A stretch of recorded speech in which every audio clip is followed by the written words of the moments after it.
Кейінгі мәнзіл Бекжаплы Бексұлтан Қожа фермер қожалығы.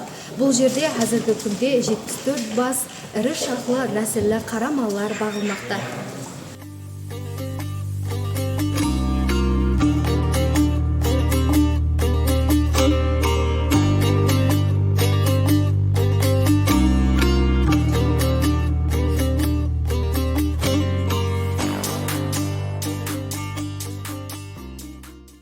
Şu fermаны 2019 жылдан башлап салып башладық.